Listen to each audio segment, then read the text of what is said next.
नमस्कार, जय हिंद। आप सभी का मैं एक बार स्वागत करता हूं फिर से आपके YouTube channel unique academy by Aryan Sharma में। आज का जैसे हमारा वीडियो लेक्चर होने वाला है हिंदी कक्षा 10 के जैसे मातृभूमि के लिए खंड काव्य है जयशंकर त्रिपाठी द्वारा रचित। गोरखपुर, मुरादाबाद, लखीमपुर खीरी और मैनपुरी और मुजफ्फरनगर जैसे ज़िलों के लिए ये बहुत महत्वपूर्ण होने वाला है और इस बार बोर्ड एग्ज़ाम्स में कंफर्म है कि ये आएगा इन सारे ज़िलों में। तो आप उस पॉइंट ऑफ व्यू से एक अपनी अच्छी तैयारी के लिए ये वीडियो देखिएगा और अंत तक वीडियो देखिएगा। और मैं आप सभी से माफ़ी चाहता हूँ, इतना समय हो गया, मैं नया वीडियो लेक्चर थोड़ा लेट हो गया आने में। कुछ हेल्थ प्रॉब्लम की वजह से वीडियो नहीं बन पा रही थी, जिस वजह से वीडियो देर हो गई आने में। अब वीडियो कंटिन्यू आपके लिए आती रहेगी। बोर्ड एग्ज़ाम्स के लिए और भी बेटर वीडियोस आपके लिए लाता रहूँगा और भी बहुत अच्छे तरह से क्वेश्चन प्रैक्टिस के से वीडियोस आते रहेंगे। तो चलिए वीडियो लेक्चर को बिना टाइम वेस्ट करे स्टार्ट करते हैं और वीडियो अंत तक देखिएगा। अगर वीडियो अच्छी लगे आपको तो लाइक कर दीजिएगा, चैनल को सब्सक्राइब कर दीजिए, लोगों को भी शेयर कर दीजिए। तो जैसा कि इसका पहला प्रश्न है, जैसा कि हर खंड काव्य का एक प्रथम प्रश्न होता है, जितने भी मैंने अभी खंड काव्य कराए हैं आप प्लेलिस्ट में जाके देख सकते हैं। आप जितने भी हिंदी साहित्य का इतिहास हो या काव्य साहित्य का इतिहास हो या जितने भी आपके काव्य से संबंधित चैप्टर्स हैं या गद्य से संबंधित सारे चैप्टर्स हो चुके हैं और जो भी बचे हैं वो अब कंटिन्यू करवा दिए जाएंगे। ये जनवरी से फरवरी तक में आपके सारे चैप्टर्स कंप्लीट हो जाएंगे।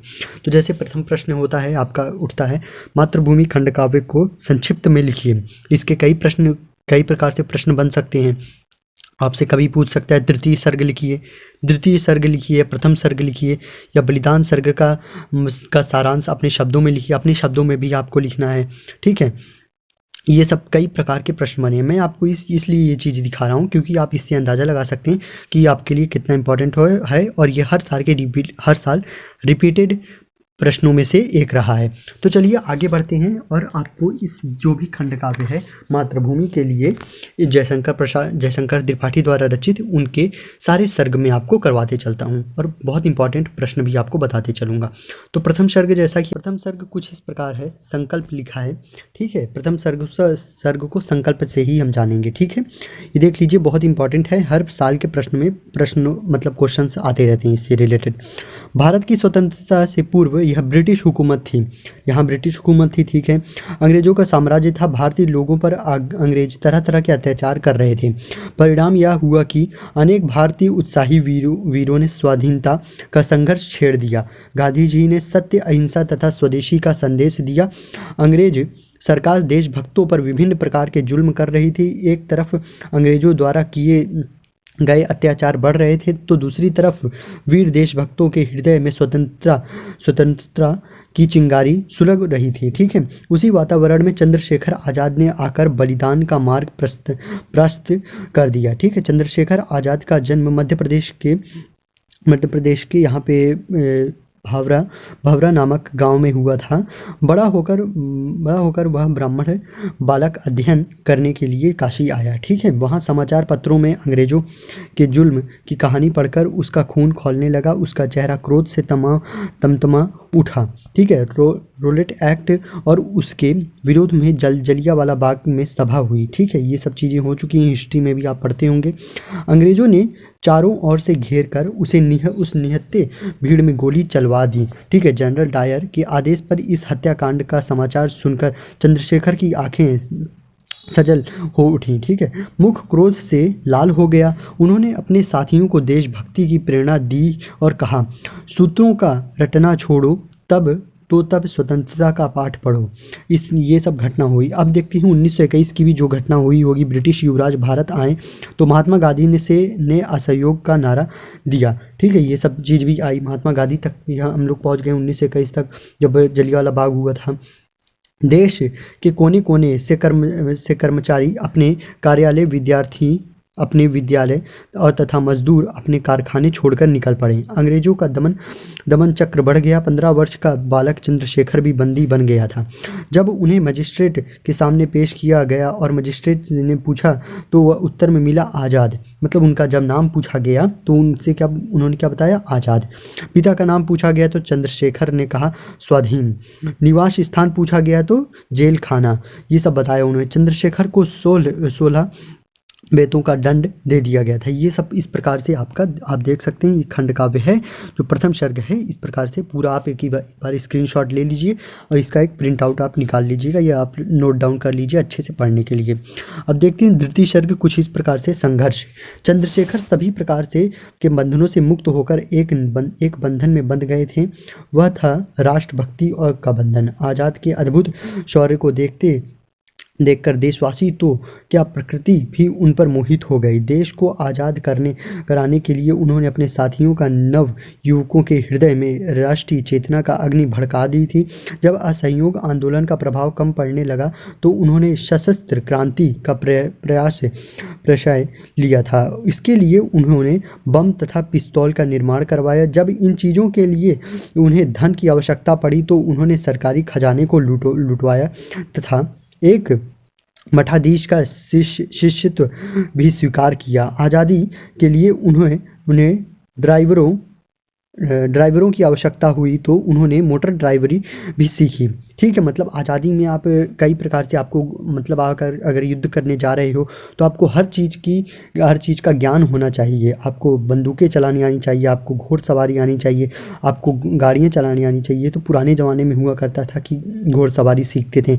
अब उस टाइम पे शायद गाड़ियाँ उपलब्ध हुआ करती थी तो उनको गाड़ी सीखने की भी ज़रूरत थी चंद्रशेखर जी को। चंद्रशेखर ने काकोरी में सरकारी खजाना लूटा। इस कांड में पकड़े जाने पर बिस्मिल तथा अशफाक उल्लाह खां को फांसी दे दी गई तथा बख्शी को आजीवन कारावास का दंड दिया गया। कोशिश करने पर भी चंद्रशेखर और भगत सिंह को सरकार गिरफ्तार न कर सकी। इस प्रकार से है और पूरा अभी कंटिन्यू होगा अभी और। ठीक है, तो आप आगे देख सकते हैं और पूरा स्क्रीनशॉट आप लेते चलिए। जो भी आपको इम्पॉर्टेंट लगता है वैसे तो मैं बता रहा हूँ, आप एक बार सुन लेंगे तो आपको वैसे ही याद हो जाएगा। देखते हैं थोड़ा आगे से, यहाँ से देखेंगे चंद्रशेखर। आप पूरा स्क्रीनशॉट ले लीजिएगा अच्छे से पढ़ने के लिए। मैं कुछ मेन टॉपिक्स को आपको बात इसमें बताना चाहता हूँ, क्योंकि आप जब सर्ग लिखते हो तो आप पूरा सर्ग याद तो नहीं रहता, आपको कुछ मेन टॉपिक्स रहते हैं जो कि आपको लिखना रहता है। यहाँ से देखते हैं, चंद्रशेखर आज़ाद ने दिल्ली के फिरोज शाह मेले में क्रांतिकारियों का सम्मेलन किया, जिसमें सुखदेव, बुटकेश्वर दत्त, यतीन्द्र नाथ दत्त, सरदार भगत सिंह आदि सभी देशभक्त उपस्थित हुए। सबके सहयोग से चंद्रशेखर आज़ाद ने हिंदुस्तान सोशलिस्ट रिपब्लिक आर्मी का गठन किया। आज़ाद इस सेना के कमांडर इन चीफ थे। लाहौर में चंद्रशेखर ने भगत सिंह और राजगुरु से मिलकर लाला लाजपत राय के हत्यारे पुलिस अफसर स्कॉट की हत्या करने की योजना बनाई। स्कॉट के स्थान पर सैंडर्स मारा गया। इससे अंग्रेज भयभीत हो गए और उन्होंने असेंबली में जनता रक्षा बिल प्रस्तुत किया, जिसे अध्यक्ष विट्ठल भाई पटेल ने पास नहीं होने दिया। 8 अप्रैल को सरदार भगत सिंह और बुटकेश्वर दत्त ने असेंबली में बम फेंका, जिससे अंग्रेज भयभीत हो गए। दोनों राष्ट्रभक्त अंग्रेज सरकार द्वारा बंदी बना लिए गए थे। उन्हें पहले आजीवन कारावास फिर बाद में प्राणदंड दिया गया। आज़ादी का सारा भार अब प्रखर चंद्रशेखर के सिर आ गया था। इस प्रकार से ये द्वितीय सर्ग समाप्त होता है। इसमें कुछ जो मेन पॉइंट्स थे मैंने आपको पढ़ के बताया। अब बाकी चीज़ें आपको स्क्रीनशॉट लेके और अच्छे से रीड करना है। तृतीय सर्ग जैसा कि बलिदान है, ये आपका अंत सर्ग है, इसको भी देख लेते हैं। चंद्रशेखर आज़ाद देखते हैं, रुक जाइए थोड़ा। चंद्रशेखर उन दिनों मध्य प्रदेश की सतारा नदी के किनारे हनुमान मंदिर की कोठरी में विश्राम किया करते थे। वहाँ की प्रकृति बड़ी ही सुहावनी थी। चारों ओर पलास के लाल लाल फूल फैले हुए थे। एक रात को मास्टर रुद्रप्रयाग और चंद्रशेखर भारत माता को दोनों पराधीनता की बेड़ियों से मुक्त कराने के लिए भविष्य की योजना बना रहे थे। रुद्रप्रयाग से आज़ाद ने कहा कि तुम कुछ दिनों तक चुपचाप रहकर संगठन शक्ति को मजबूत करो। मैं नहीं चाहता कि कहीं हड़बड़ी और जल्दबाजी में तुम्हारा प्राण संकट में पड़ जाए। चंद्रशेखर ने पलाश के फूलों पर एक दृष्टि डाली और भावुक होकर कहा, यह धरती जो पलाश के लाल लाल फूलों की चूनर ओढ़े है, उसमें मुझे बिस्मिल, अशफाक, रोशन, खुदीराम बोस और यतीन्द्र नाथ का रक्त बहता हुआ दिखाई देता है। भगत सिंह और राजगुरु को मृत्युदंड मिला है। अंग्रेजों ने भारत माता के पुत्रों के खून खून से ही उसका आंचल रंग दिया है। इस कृत्य के लिए मैं अंग्रेज़ों को छोड़ नहीं सकता। इसके लिए मैं प्रतीक्षा नहीं कर सकता। आर्मी के संगठन को मजबूत करके क्रांति का बिगुल बजाते हुए मुझे अपने दायित्व को पूरा करना है। इस प्रकार से इस सर्ग का ये मेन जो पैराग्राफ था मैंने पढ़ लिया। बाकी चीज़ें आपको अब स्क्रीनशॉट लेके और चीज़ें पढ़ना है, क्योंकि वीडियो उतना लंबा नहीं बना सकते, क्योंकि कुछ टेक्निकल दिक्कत है, वीडियो लंबे अपलोड्स नहीं हो पा रहे हैं, तो इस वजह से छोटे वीडियोस अपलोड करने पड़ रहे हैं। ठीक है, तो आपको मैं अब चलिए जल्दी इंपॉर्टेंट टॉपिक्स जो हैं, इंपॉर्टेंट क्वेश्चन वो करा देता हूँ। इस प्रकार से आप देखिए, प्रथम प्रश्न जो इस प्रकार से है, इसके जो नायक हैं, जैसा कि मातृभूमि के लिए नायक कौन है आपके, अभी तक आपको पता ही चल गया होगा, चंद्रशेखर आज़ाद जी। तो उनके बारे में आपको कई प्रकार से प्रश्न पूछ सकता है।